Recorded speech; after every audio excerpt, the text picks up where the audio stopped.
Okay, welcome back, everyone. So, we have all at one point played a game that really touched us. We've lost ourselves in fantastic worlds, we've gotten attached to amazing characters, and we've found ourselves involved in thrilling and exciting situations. Our next speaker is one of those who's making this possible. And he's here to share his experiences with us. Please give a warm welcome to the last speaker of Konsoll 2013, Dag Scheve.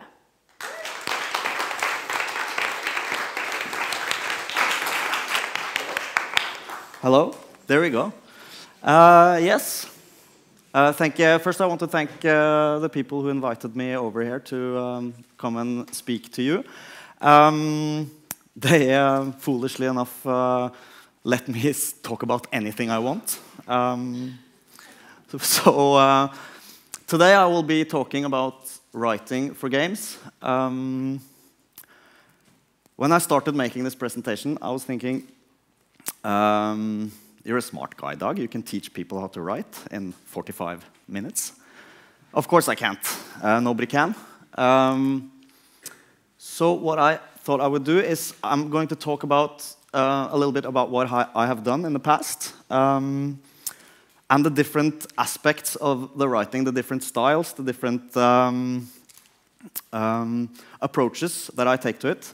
And I promise you this, you won't learn how to write, but you might come out with a few thoughts on stuff that you hadn't thought about before. Wow, that was well put. Okay. So, writing for games, a backstory by Dag Scheve of Red Thread Games. Who am I? Dag Scheve. Previously, I worked at Funcom for a little over 11 years. And I have more than 10 years industry experience writing for games, doing content design and voiceover production.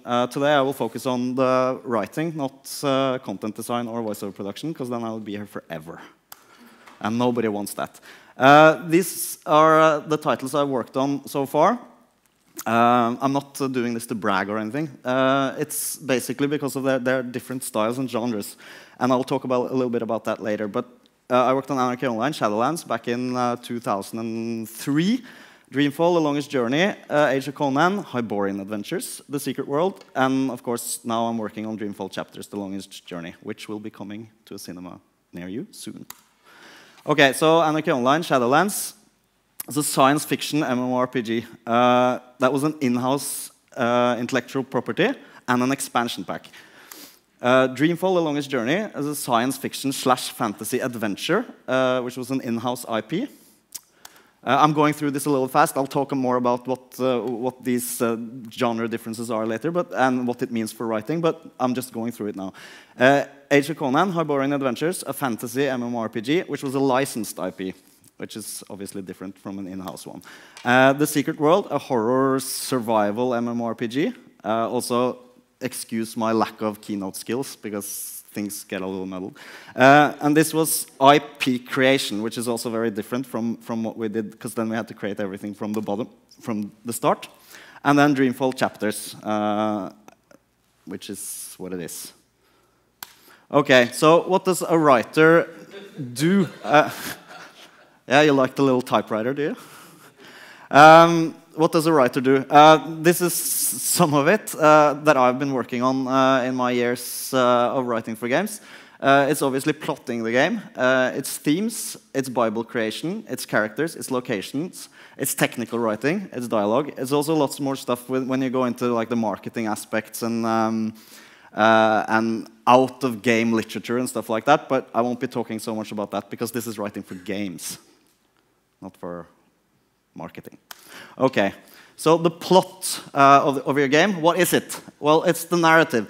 It's the story and the motivation the player has for doing what he or she is doing. And for me, this is an extremely important part. I think too many games go a bit fast and loose when it comes to plotting their game. They sort of tend to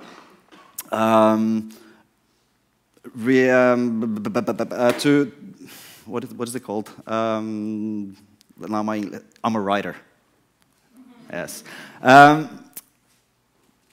They put too much weight on their features and the combat and the grand moments of action and stuff like this, and they forget that, why am I doing this? What is it for? I love a good action game myself, but I prefer, like, it's such a much better experience when you have a real reason for doing it and there are real stakes involved. Then we come to themes. What are themes? It's what do you want to say? Because a game might involve riding a boat. But what does it mean, riding a boat? You can more than just tell a good story. And this is the themes are, what does your story mean? What are you trying to say? Okay, so the Bible writing. This is the backstory of your game. This is going to be very important when you're starting to make, especially if you're creating your own IPs, because this is the foundation of your world. You need to have so much more information that never comes out in the game. There are the tools for everybody else working on the game to make sure that everybody's pulling in the right direction and that the world feels consistent within itself.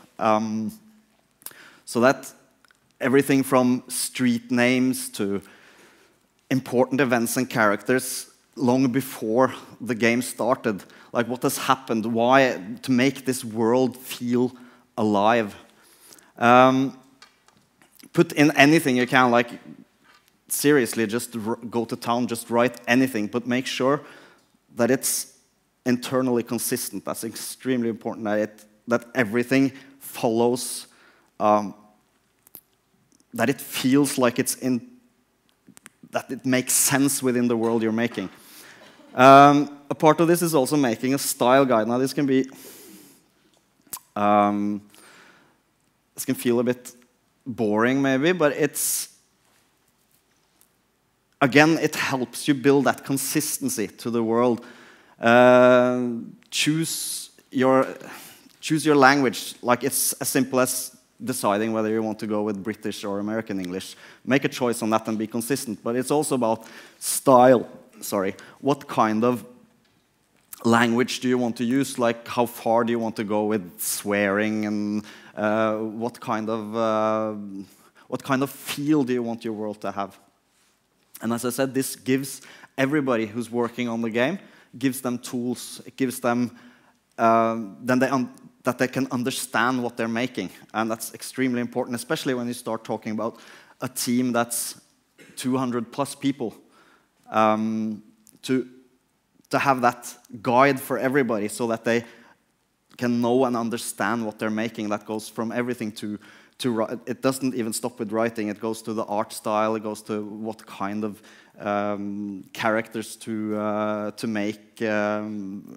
Everything, really. Wow. Okay, so, and then it's character design. Now, this is something that at least we spend a lot of time with, to make memorable characters. How do we do that? Again, I can't teach you how to do that. You can see later a little, I have YouTube is your friend, and it really is, because you can go in and you can check out like TV shows that you like, see how they portray their characters, try to make templates, what kind of language do they use. But the most important thing, again, comes a little bit into the Bible making, but give them lives so they can come alive. I mean, characters are often there in the game to drive you forward as a player and to give you your next instructions. But I feel that characters should be so much more. They should feel like they have had lives, that they have stuff that they care about, that they have relationships, that they do stuff outside of the 45 seconds you meet them inside the game. And if you can manage to do this, the whole world will just feel like an inhabited place, and then that takes the game to a completely new level, in my opinion. okay, so locations, world, this building. At least when we work, I don't know if every studio does it the same way, or I suppose everybody works differently. But what we do when we start making a game is that we, again with the Bible and the style and everything, and we do an immense amount of research. We read lots and lots of books that pertain to the themes and the characters and the history and the worlds we want to create to get inspiration. We look at thousands and thousands of pictures. I mean, this is a picture here from Casablanca in Dreamfall, which is Casablanca in 2220 AD or something, 2219. And here you can see we've tried to preserve the Moroccan sort of like souk feel, while also giving it that cosmopolitan future look with the flying cars. All right. But when you're building locations in the world, for me the most important thing is attention to detail.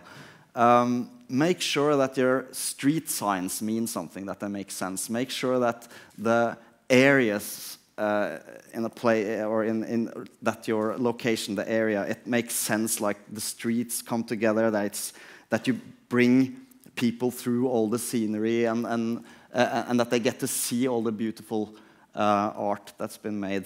Attention to detail. Everything in a scene needs to be there for a reason, basically. And as a writer, you will, at least as a writer in Red Thread games, you will work a lot with trying to come up with why is this house called what it is? Why is this street called what it is? What's this barber shop doing here? And what did the owner have for dinner? We go into that kind of detail. And you'll never, like, you'll only see like 10% of it in the game, but it gives the world so much depth that we can draw from when we're writing dialogue and when we're creating characters. Okay, I won't spend a lot of time talking about technical writing, because I think every, or not every, but most writers find it non-fun. It's everything, like it's the help text, the mission text, the abilities and the spell descriptions, the manual, and all the nitty-gritty text that you have to put into the game so that people can understand the interface, that they can understand what they're doing next, that they can, you know, some games I've made have had diaries to help move the player forward and understand what they're doing. All that kind of stuff you need to do, and it's super, super, super important. Because it makes the gaming experience so much better if you do it well. And the key words here, if you can guess, is consistency. Like, make sure that all the text you put in, even if it's an ability description or a spell description, that it makes sense within the genre and the world that you're creating. That it feels like it belongs, even though it's something that's not technically part of the world will feel so much more alive if you're internally consistent again, if everything fits in with your Bible, with your creation. Dialogue writing, again. How to teach someone to write dialogue. I don't know if I've mastered the skill myself. It's basically the way you make a characters come to life in games, and it's very different from writing for, say, film or TV, because you have so much less time with your characters, at least usually. Like maybe you have a protagonist that goes through the entire game like Zoe, and you get a lot of time, and then you can afford to be a bit more subtle. You can afford to build slowly her character and make her journey take small steps. But usually your characters are only on screen for a very short time. You have a very short time to present them to the player. What I usually go for to make sure that you remember is cliché, and that sounds awful. But more than cliché, maybe stereotyping, and again, sounds awful. But it's one of those things that can help the player understand straight away who this character is. If it fits into a stereotype, then you know already who this character is, and then you can work with the subtleties and the differences to the stereotype rather than trying to establish who it is and spending lots of time with that. If they can get that straight away, who this character is, and have a general idea, then you can work with the fun stuff. If that makes any sense to you guys at all. And that's usually how I work with character dialogue. What I often find in games is that dialogue is instructions. They tell you where to go and what to do. I don't like it. Which is why I'm trying to say something that illustrates the point rather than saying straight out, then you have to go, you know, take a right at the next alley and I would like you to kill somebody. You can give the directions in the help text.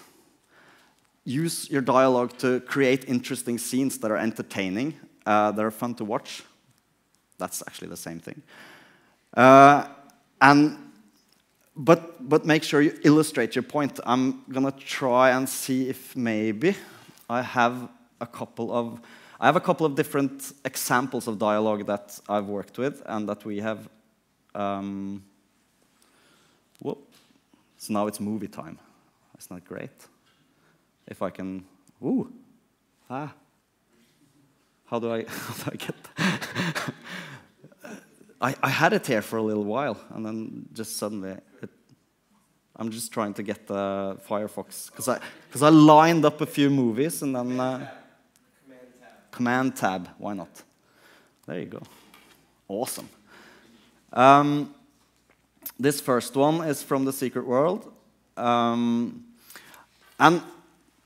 obviously, writing for different games is always different. Like in Dreamfall, you always have the protagonist, and you control her voice and what she's doing and what she says at all times, or he, as it were, because we have several protagonists.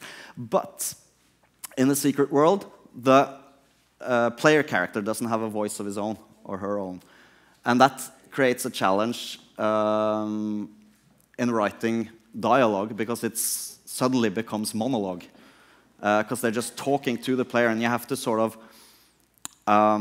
infer meaning into what the player is doing or saying. And we do that a little with animation, but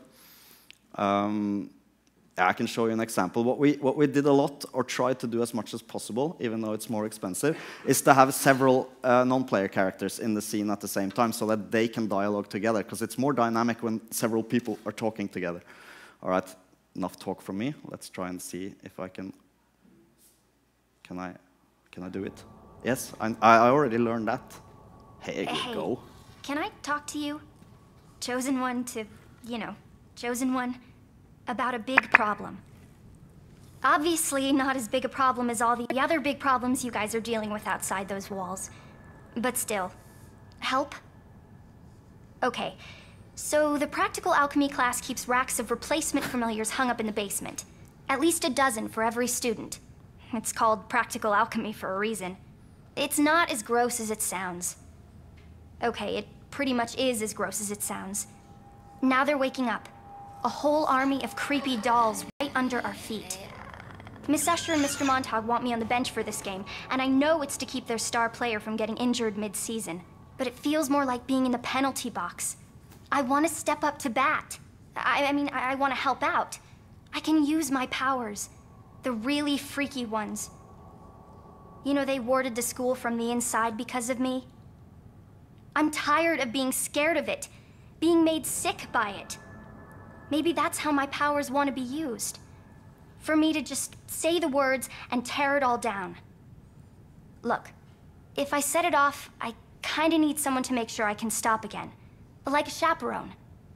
It's not quite the Halloween prom, but, well, that's where this all started.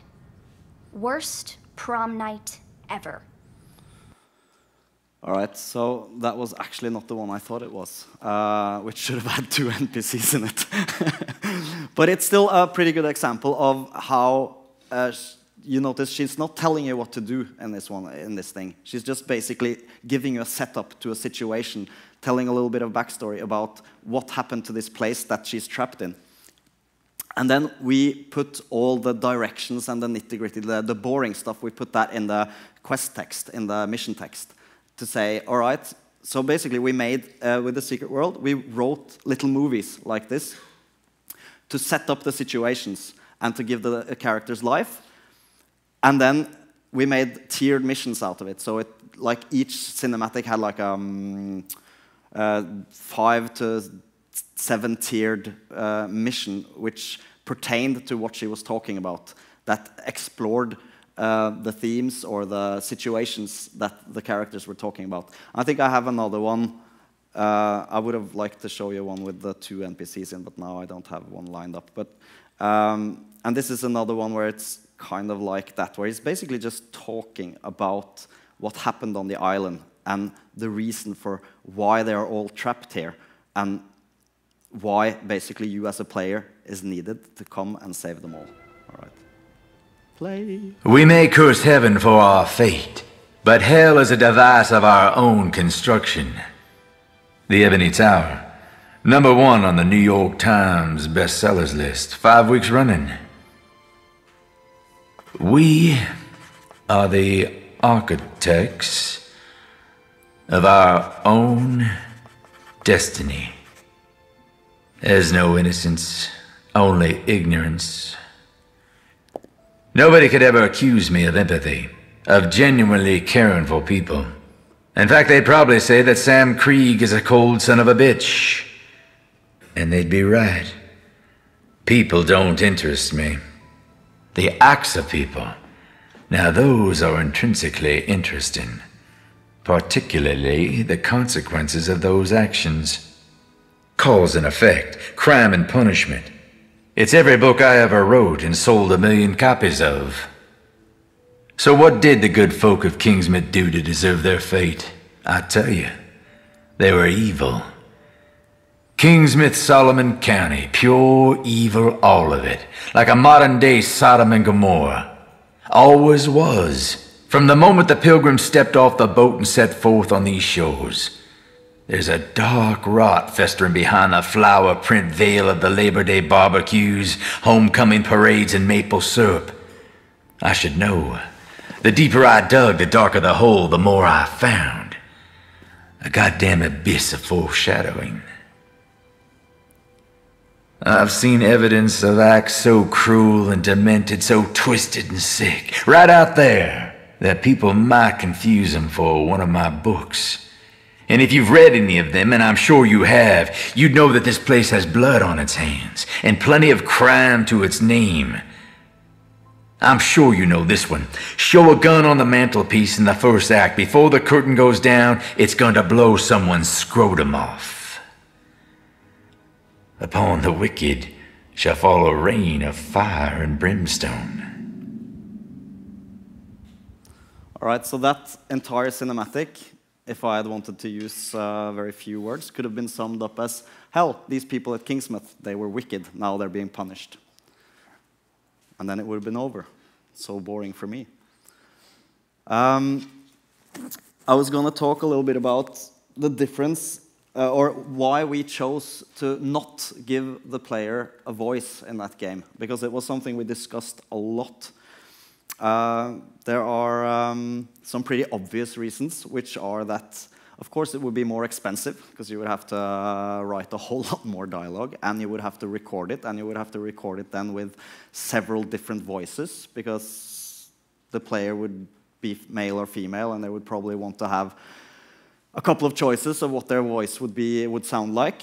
And no matter how many choices we would have given them, my contention is that they would have never been satisfied. They would have never felt like them.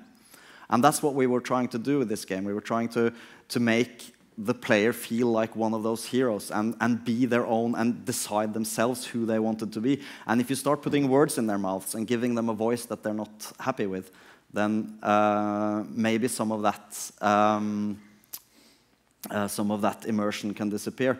But it was something we discussed a lot, and I'm not like, I can't say what is the correct choice, but that's at least why we did what we did.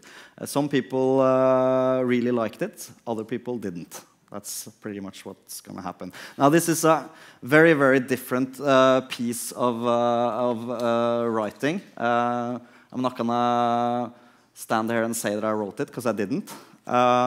This is one of the, in my opinion, it's the most heartbreaking scene from Dreamfall. And it's an example of how you can write very, very little and create emotions without them words. It's something I really shouldn't be commercializing here, but it can happen. And this is pretty much like the music and the... Well, I'll just let you see for yourself. This time.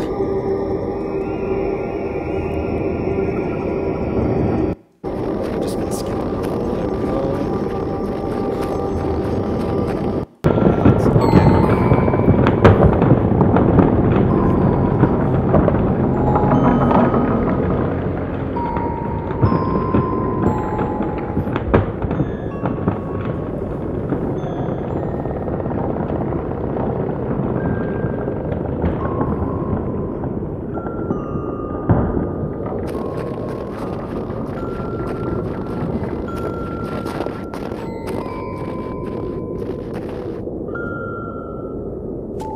Hello? Hi. You must be Faith. I'm Zoe. I know. What are you doing? Playing I see. What are you playing? a game. Really? Can I play too? Maybe. Okay. You've been helping me, haven't you, Faith? The White Lady told me to. Oh.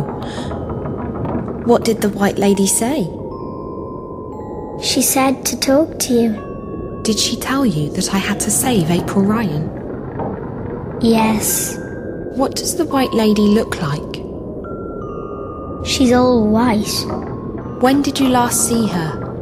She was here just before you. She was? Yes.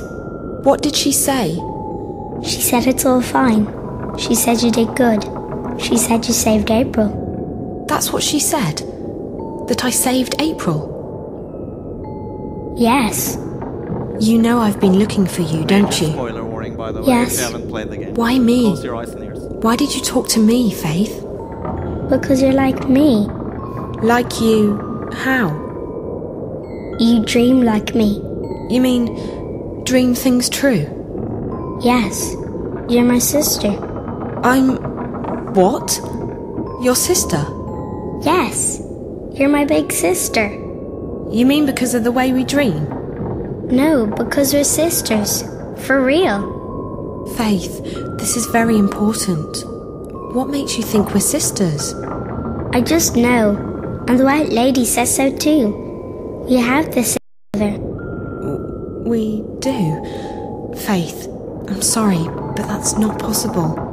My mother died long before you were born. No. Our mother isn't dead. And we are sisters. That's impossible. It's true. I know. I'm not lying. I believe you, Faith, okay? I do believe you. It's just... I thought my mother was dead. Do you remember your mother? No, I don't know. And I don't want to talk about that. Let's talk about something else. Faith, why are you here? Because I don't have anywhere else to go. You can't stay here. You're hurting the world. I know, that's what the White Lady said. But I don't know where to go. And I'm scared, Zoe. I know. I would be too. But sometimes we have to let go. Sometimes we just have to trust that things will be okay. Sometimes we just have to have faith. You're not supposed to be here anymore. You're supposed to be gone. I'm supposed to be dead. No, you're not supposed... Yes. Yes, Faith. You're supposed to be dead. I know, but I don't want to go. I'll be alone. Maybe. Maybe not. I can't promise you anything, but I believe there's something better waiting for you. I have faith. And I can promise you that I'll stay here as long as you need me to. You'll stay with me? I will. You won't have to be alone anymore. Okay.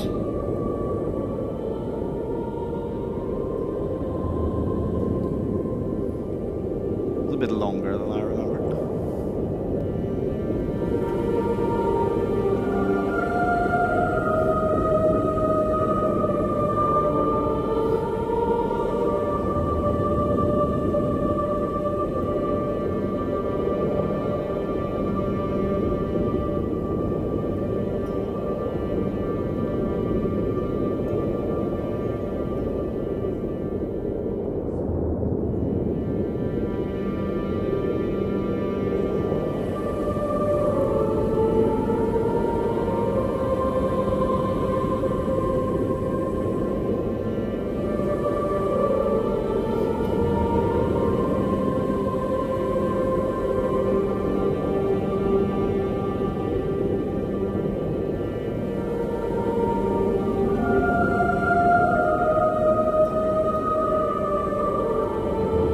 I'm getting sleepy, Zoe.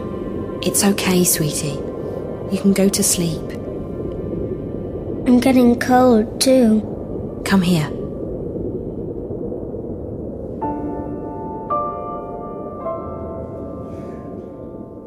Better? Yes. Will you stay with me? As long as you need me to, Faith. Even when I'm sleeping? Even when you're sleeping. I promise. Okay. Good night, Zoe. Good night, big sister. Good night, little sister.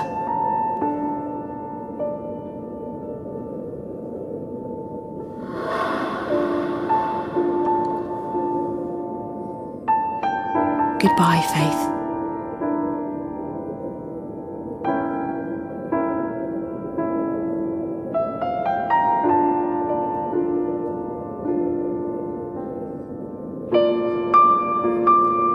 So I suppose only the last 2 minutes of that illustrated what I was talking about, but still. Right, where was I? Command, there we go. Oh, that's not where I was. Hello. Oh. Yes, this is where I left you. I don't know how much time I have, so I'm already spending more time than I thought. But I'll keep going until somebody tells me to stop. All right.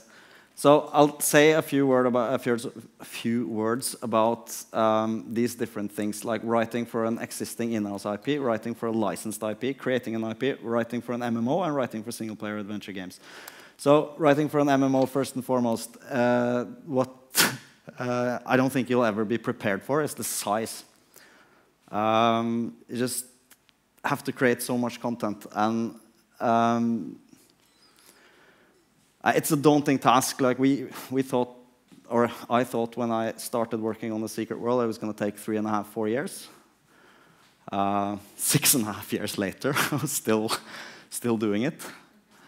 And there really is no end in sight. Like you can, even when we shipped The Secret World, there was so much more that we needed or wanted to put in the game. So many more characters, so much more, millions and millions of words. But the hardest thing, I think, in writing for an MMO is that you have absolutely no way to anticipate player behavior, which means that you have to make everything woolly enough that it makes sense no matter what order the player plays it in, and what they've done before they got to the point.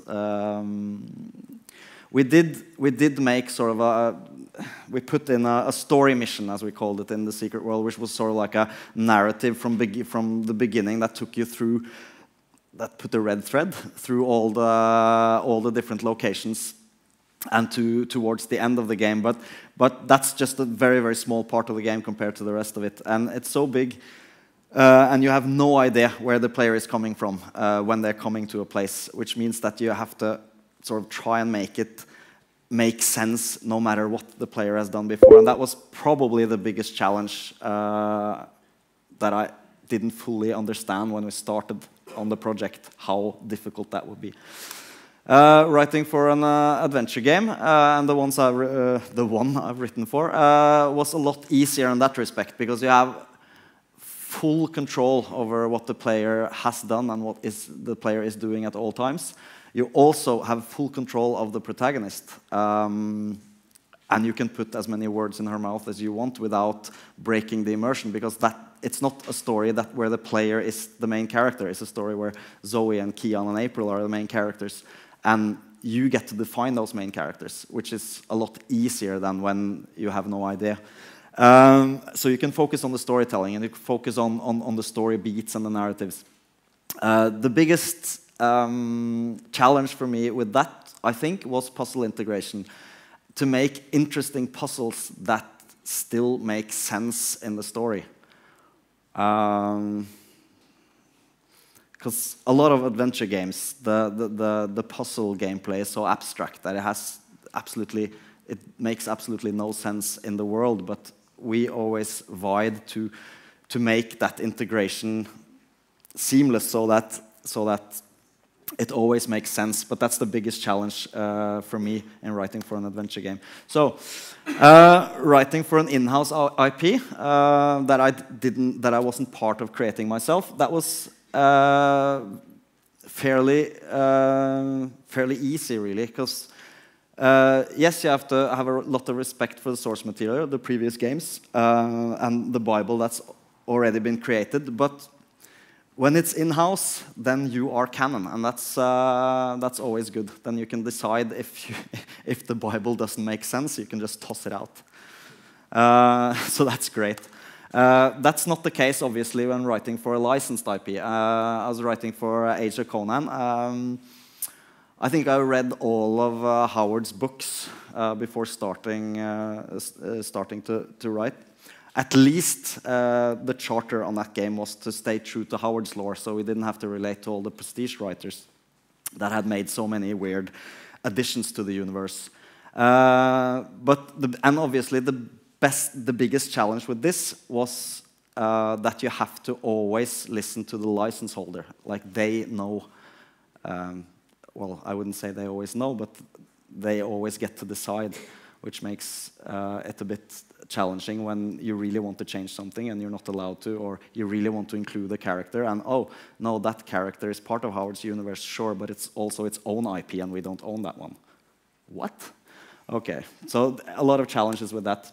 Creating an IP, as you can see, that's what I came up with. I can't even, like, that's a completely different lecture. I started writing some keywords, but it basically comes down to just working for years and then hoping that you have something that's good. It really doesn't, but I mean, I can't even begin to explain how we went about this. Just writing. The last advice I want to give to you is this one.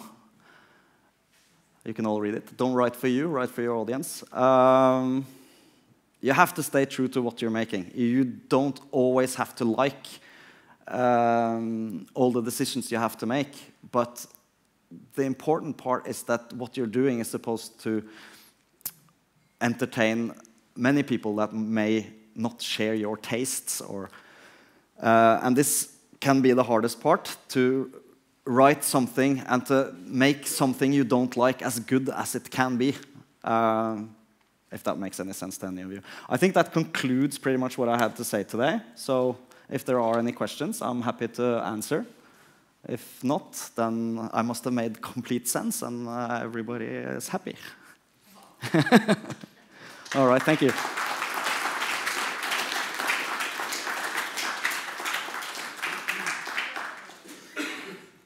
Anything? Something there? Probably not the best question in the world, but okay, not the best question in the world, but I wondered, how do you adapt for different? Each player has a different way of perceiving what you present, and even in a storytelling single player, where they are not the protagonist, but they're following a protagonist, each player has a different tolerance for patience, for length of dialogue, and for presentation methods. How do you adapt your dialogue so that you hit that sweet spot, a golden point where it pleases the public? I think that's a very good question. It's unfortunately impossible to answer because I have absolutely no idea what that sweet spot is. I mean, that sweet spot is different for everyone, as you say. Some people, I think you just have to pretty much look at least when you're working with sequels, as I'm doing now, or follow-up, or a game in the same universe, whatever you want to call it. Then I think you just have to respect what made the previous games successful and try to analyze what did people like about them and try to give them more of that, but also try to evolve. I haven't said anything about Dreamfall chapters, and I probably should, so I can do that now.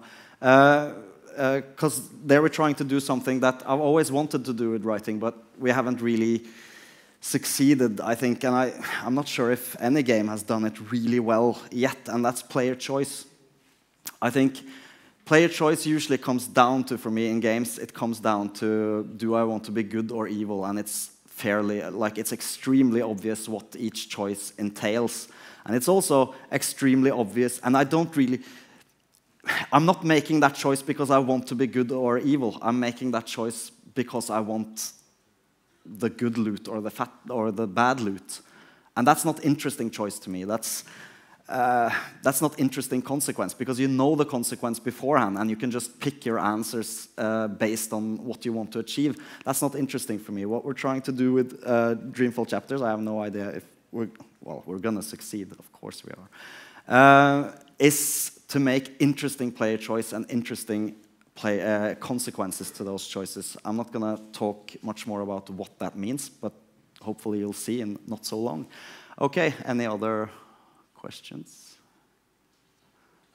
Oh, you know you want to.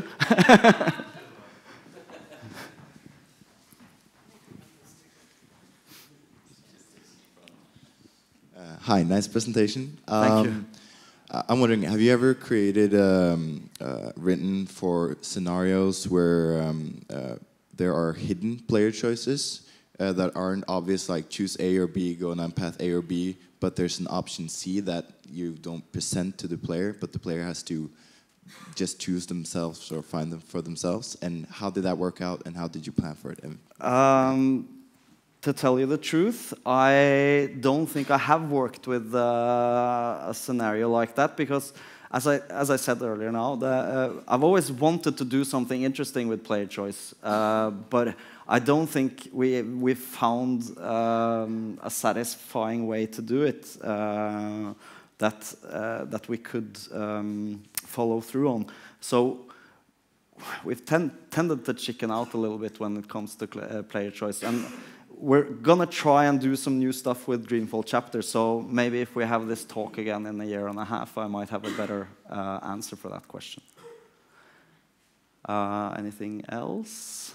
Are you all happy, or you just want to go drink beer? I don't know.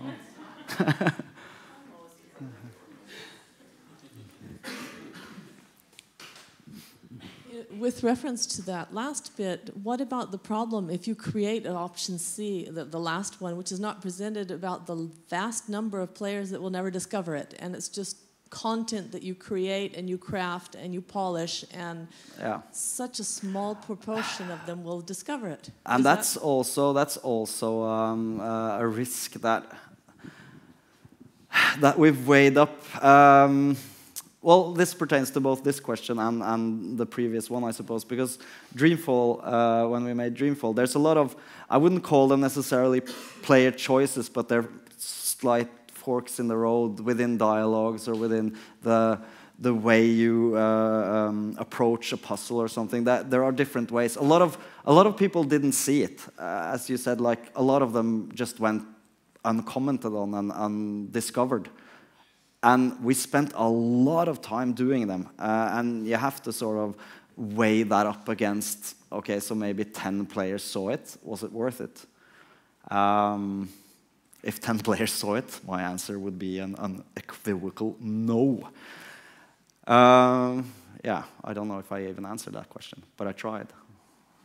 Yeah, not worth it most of the times. That was funny to you, Jory. All right, no more questions. Finished beer drinking. What? Nothing? Okay, looks like we're done. All right. Thank you so much, Dag. That was All right, absolutely thank you. wonderful.